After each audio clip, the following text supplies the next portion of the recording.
Dear all, welcome to the class of International Economics. In the last class, we have discussed different concepts related to balance of payment. So there we have also explained what is balance of payment and what are the different balances like basic balance and balance of payment in accounting sense and all. So today we are discussing on disequilibrium in balance of payment. What are the causes for this disequilibrium and what are the correcting measures or correcting methods of this disequilibrium? So firstly, what is disequilibrium in the balance of payment? So the balance of payment, it may not be always in equilibrium. There is a possibility of disequilibrium. The possibility of disequilibrium might be in two ways. One might be as surplus, another one might be as deficit. Then surplus in the BoP occurs when the total receipts exceeds the total payments, or we can say total credit is greater than the debit. Then it is a surplus situation. It means that one country is getting more money or more receipts than what they are paying. So it is a surplus situation. So this surplus situation is also by considering the current account plus capital account, not official account, official settlement account. Okay, so that is a surplus. Then the deficit in the balance of payment occurs when the total payments exceeds the total receipts, or we can say the debt is greater than credit. So whatever is paying to the another country, it is greater than what is receiving from another country. So the debt is greater than credit. So these are the two possibilities of disequilibrium in balance of payment. So in another way, we can also, this balance of payment disequilibrium can be defined with respect to equilibrium in foreign exchange market. So if there is a disequilibrium in foreign exchange market, it will lead to the disequilibrium in balance of payment or account also. So here it is given three possibilities. As you know, in the foreign exchange market, the equilibrium exchange rate will be determined according to the demand and supply for foreign exchange that we have discussed in the last classes. So if the demand for foreign exchange equal to supply of foreign exchange, then we can say that it is an equilibrium in foreign exchange market. Ultimately, we can also say that it is a condition for equilibrium in balance of payments, because there is no excess supply and there is no excess demand. When there is a disequilibrium, any of this will happen. Excess demand or excess supply will be there. In the second case, you can understand that the demand for foreign exchange is greater than the supply of foreign exchange. That the people demand more foreign exchange. So what might be the reason for demanding more foreign exchange? Because there will be deficit in balance of payment. So they need to pay more to the foreigners. So they demand more foreign exchange. So if the demand for foreign exchange is greater than the supply of foreign exchange, it means that there is a deficit in balance of payment. Then if the demand is lesser than the supply of foreign exchange, it means that we are getting more foreign exchange from abroad, or the supply is more. So it might be through our exports, or it might be by any other capital inflows. So it means that there is a surplus in balance of payment. So you should understand one thing. The balance of payment equilibrium is also connected with the foreign exchange market equilibrium. So foreign exchange market, if it is in equilibrium, then it will automatically leads to balance of payment equilibrium. Otherwise, there will be disequilibrium in both markets. Okay. Then BoP deficit and surplus also can be defined in another way. I mean, with respect to autonomous payment and autonomous receipt. We have explained two transactions, autonomous transactions and accommodating transactions. So if you are not aware of that, so you just go through the previous video. So autonomous transactions is for the profit motive. So any transaction by to earn more profit. But accommodating transaction is for any solving of balance of payment problems. Okay. So a deficit in balance of payment occurs when the autonomous payments exceeds the value of autonomous receipts. So if one country's autonomous payments are greater, then there is a deficit situation. But here only the autonomous payments and receipt is considered, not the accommodating transaction or accommodating payments and accommodating receipts. And a surplus in the BoP occurs when the value of autonomous receipts exceed the value of autonomous payments. So if the autonomous receipts is more, then we can say that it is a surplus situation.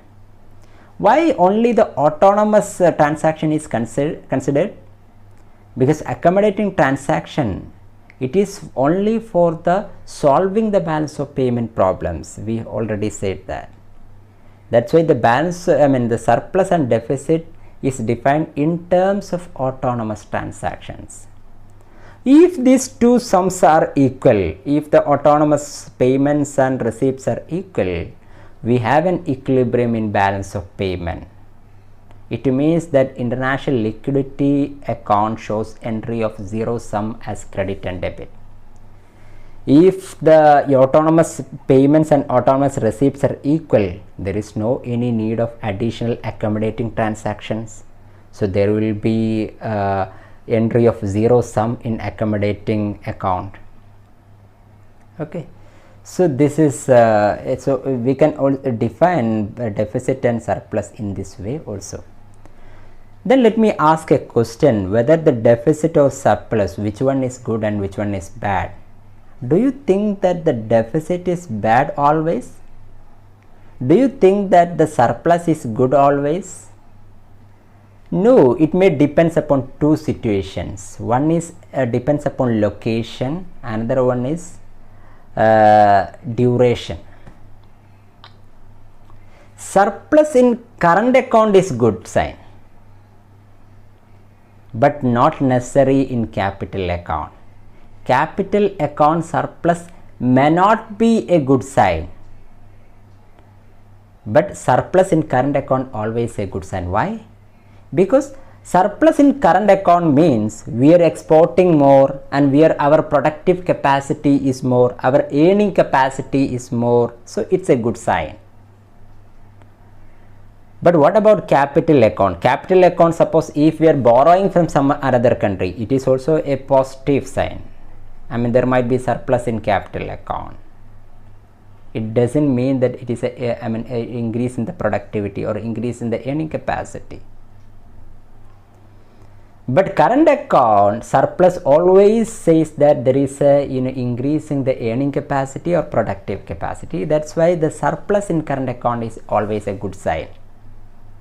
Then the deficit in current account is a bad sign, because it shows the reducing the earning capacity or productive capacity rather than the capital account.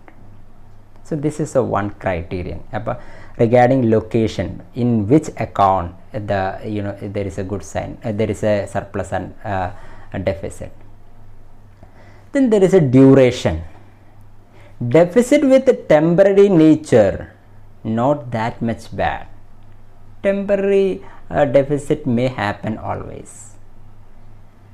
But if it is a fundamental and persistent for a long period, then it is bad. That's why it is depends upon duration also. If it is a very short period of time, it is okay, no big issue. But if it is a persistent for a long period of time, then it is a problem. Then the surplus in current account are good if it is surplus in current account is good if it is essential to offset capital account deficit. There is a surplus in current account, but it is essential to offset the capital account deficit, then it will be matched. There won't be any issue. But if there is a persistent current account surplus, it also will lead to the problem of Dutch disease. We will be explaining in later what is Dutch disease and all. So it also will have some problems. Then there is this term is also important. If there is a balance of payment disequilibrium, how can solve the balance of payment disequilibrium? It can be solved by two processes. One is balance of payment settlement, another one is balance of payment adjustment. Settlement is by using accommodating transactions as to produce balance of payment, BoP balance in accounting sense. So settlement is a temporary in nature. If there is a problem, we are just settling it, settling for a short period of time. Here settlement is happening by using the accommodating transactions. You know what is accommodating transactions. So by using accommodating transaction, we are solving the problem for temporarily we are solving that problem, then it is known as settlement. But adjustment is for long time. It is not for short time. It is long term adjustment. It's done by controlling the forces, cost to force disequilibrium, to produce balance in the autonomous transactions. So if there is a balance of payment problems, so we should find out what causes for balance of payment disequilibrium, and we should go to the controlling forces and we should solve that issue permanently. It is known as adjustment. So it is more desirable and it is also more difficult. Okay, so adjustment is for the long period of time and it is desirable and more difficult, but settlement is through the accommodating transaction and it is temporary. Now there is a short run disequilibrium and long run disequilibrium. Short run in nature, when a country borrows or lends internationally, there is a possibility of short run disequilibrium, and it also will be solved quickly. It won't be a big issue for a country, so there might be possibility of short run disequilibrium. Normally this short run is defined as less than 1 year, so that problem will be solved. But long run, it is a deep-rooted balance of payment deficit or surplus, then we can say that it is a long run disequilibrium, deep-rooted persistent deficit or surplus. So what will be the solution? It will deplete the foreign exchange reserves. So we need to give more foreign exchange reserves to solve the problem of balance of payment if it is long run. And if the country is not able to solve through the foreign exchange reserves, then we can say that it is a fundamental disequilibrium. Then mostly the countries will approach IMF or International Monetary Fund to solve these issues. So IMF also will help the countries to solve the balance of payment disequilibrium problems in the member countries. So the disequilibrium might be short run and long run. and short run disequilibrium is okay, but it's not a big deal. But long run disequilibrium, it should be solved properly. Then there are what are the causes for this disequilibrium? Why there is a disequilibrium in balance of payment? This balance of payment disequilibrium can happen by any of these reasons. Firstly, economic factors, or political factor, or social factors. As far as economics is concerned, we are concentrating more on economic factors. Okay, what are the economic factors for balance of payment disequilibrium? Firstly, development disequilibrium. If one country is development stage, so that country may need high machineries, equipments, and technology from abroad. So they need to import all these items from abroad. They need to depend from foreign country for all this purpose. It may lead to increase the import, and it may lead to disequilibrium or deficit in balance of payment. Okay, so in the stage of development, most of the developing countries, this is specifically for developing countries, might go through disequilibrium in balance of payment. Secondly, cyclical disequilibrium. You know that there are different cycles in the macroeconomic framework, like boom, recovery, recession. So these all are the different stages. So suppose that one country is in boom. Boom means their income will be very high, their consumption also will be very high. If the consumption and demand is high, there is a high possibility that their import also will go up. So it may lead to balance of payment disequilibrium. Then there is a secular disequilibrium. There is a continuous tendency of disequilibrium, especially in the developed countries. In the developed countries, the people will be having more income in their hands. Then they will demand more products. Then the price of the products also may go up. So inflation goes up. So if the inflation goes up, what will happen? The people will not buy the products from their home country. They will buy from abroad. So the import will go up. So this also may lead to the disequilibrium in balance of payment in the developed countries. Okay, then there is a structural disequilibrium. Suppose that there is some kind of structural change, and new technology has come, and new innovation has come. So most of the country will try to adopt new technology. They will import new technology, new machineries, and they will adopt that technology also.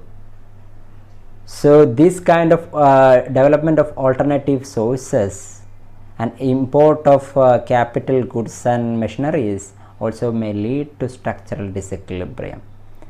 Then other things are demonstration effect. The people will be having some kind of imitation of others' consumption. So import may also go up. So this also might be one economic factor. Then rapid increase in population and high import. If there is a high population, consumption will be high, then there is a possibility of high import. Then inflation. If the price is high, the people won't buy the domestic produced goods.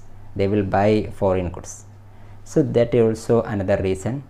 Then the borrowing and lending. If the country is lends much, or one country is borrowing from another country, so according to the borrowing and lending, there will be capital inflow and outflow. So this also might be, if there is a more borrowing, it may lead to the surplus, but if there is a more lending, so it may lead to the deficit. So these all are the different economic factors or reasons for balance of payment disequilibrium. Then there are political factors and social factors. So what are the political factors? Like political instability.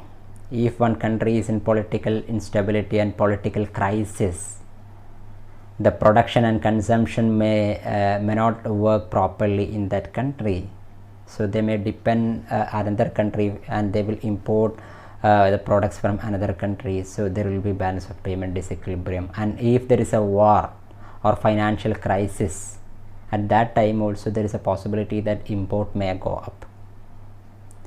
Okay, so these are the political reasons why there is a balance of payment disequilibrium. Then there are some social factors like changes in taste and preferences.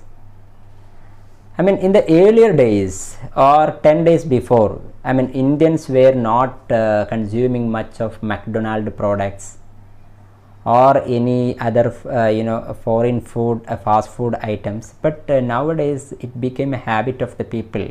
There is a change in the taste, so that now the Indian people also started consuming this kind of pizzas and McDonald's and some burger and other items. So that there is a changes in the taste and preference also, and taste and fashions also. According to that, import may go up, and there might be possibility of disequilibrium in balance of payment. Then socio-religious customs, rituals and practice. So normally in these situations our consumption may go up. If the consumption may go up, our import also may go up. So these all are the different socio and political reasons why there is a disequilibrium in balance of payment. But you should understand the economic factors that are more important. Okay, now there are some all the countries will have some kind of objectives, and there might be some policy tools also. So there might be objectives of internal balance. Internal balance means full employment with less inflation might be an internal target, but external balance means equilibrium in balance of payment is a major objective of external balance. So to maintain this balance, especially we are talking about the external balance, not internal balance. Okay, because we are talking about the balance of payment issue, so we are talking on external balance. To maintain this external balance or to solve the balance of payment disequilibrium, I mean the country might be adopting different policies. So for correction of balance of payment disequilibrium, mainly there are two measures. First is deliberate measures, another one is automatic corrections. In automatic corrections, one country should not no need to do anything, but there will be automatic corrections, like in the case of fixed exchange rate regime. There was a gold outflow and inflow to adjust the balance of payment problems. So that was an automatic process. And in the flexible exchange rate, there will be appreciation and depreciation in balance of payment, and through that also there will be balance of payment problems will be solved automatically. So this is about the automatic corrections of balance of payment. But there are some deliberate measures which should be adopted by the government or the superior authority to correct the balance of payment disequilibrium. That measures are firstly monetary or physical or foreign exchange policies or measures. Secondly, trade measures. Thirdly, miscellaneous measures. So these all are the policies, deliberate policies or measures to correct balance of payment disequilibrium. So what is the first one? Monetary or physical policy. Suppose that there is a balance of payment deficit. Balance of payment deficit means the demand for foreign exchange is more. Suppose that if the demand for dollar is more, automatically there will be balance of payment deficit. So what the central bank can do? Central bank can supply more dollars in the economy. They can expand the money supply of foreign dollars or foreign currencies. and they can contract the money supply of domestic currency, then this problem will be solved. So through the contraction and through the expansion of money supply, the balance of payment problems can be solved. And this can also be solved by using the government expenditure and tax. If the income increases, what will happen? The people will be importing more. Then there will be balance of payment deficit. So to solve this problem, what the government should do? Government should cut down the government expenditure, and the government should increase the tax. Then the people will be having less income. Then import also will be coming down. So by using monetary policy or fiscal policy, this problem can be solved, and also it can be used for the internal balance also. So these two policies, monetary and fiscal policy, combiningly we can say that it is an expenditure changing policy, because the expenditure pattern of the people are changed according to the policy of government. That's why it is known as expenditure changing policy. We will be discussing in detail now. Now the devaluation and revaluation, it is the exchange rate policy. You know that if there is a devaluation, export will go up, import will come down, and balance of payment deficit will be solved. If there is a revaluation, import will go up and export will come down, and surplus problem will be solved. You know that because we have already discussed. So these two policies, devaluation and revaluation, is also known as expenditure switching policy, because our expenditure is switching from domestic to foreign and foreign to domestic.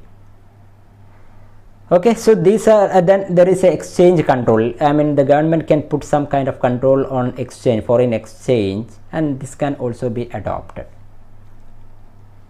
Then there are trade measures. We have discussed these international trade theories. The government can follow some kind of export promotion policies, and they can abolish or reduce the export duties and tariffs, and the export can be increased, and they can give some incentive for exports. And the government can also put some import control, like import duty, import tariff. Okay, then import prohibition, import of some specific products is prohibited. That is also can be done. So these are the trade measures which to solve the problem of balance of payment. Then there are some miscellaneous measures like incentive for foreign investment, then promoting tourism, then incentive for foreign remittance, then import substitution. So these all are the different measures to correct the balance of payment disequilibrium. Now we will be discussing on what is expenditure switching and expenditure changing policy.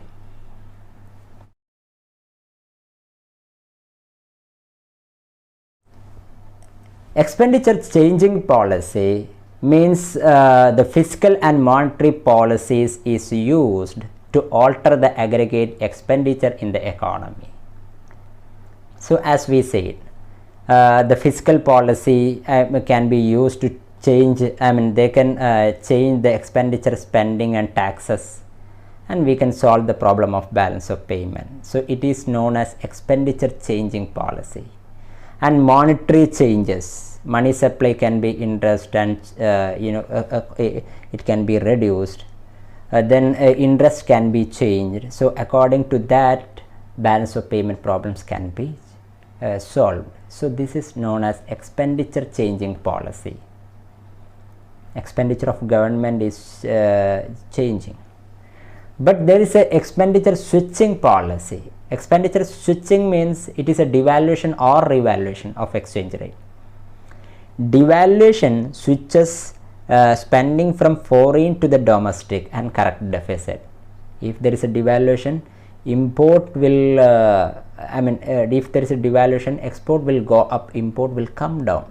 If import come down, it means the people are consuming more of domestically produced goods. So there is a shift, there is a switch from foreign products to the domestic products. Okay, and a revaluation switches from domestic products to foreign products, and it corrects the surplus. If there is a revaluation policy, the people will be importing more, and it will correct the balance of payment surplus. So these are the two terms. Then we said that in the capital account, this is another topic to be added along with this. So we said that in the capital account there will be capital inflows and outflows. We can also say that international financial flows. So we are discussing what is the international financial flows. The movement of financial resources from one country to another for BoP adjustment or for expanding the production is known as financial flows. So inflow or outflow of finance. There are different types of financial flows. First one is home capital. What is home capital? It means that investment of a resident of a home country in the foreign country. So suppose that one Indian is investing in some another country, Japan. So it is a home capital.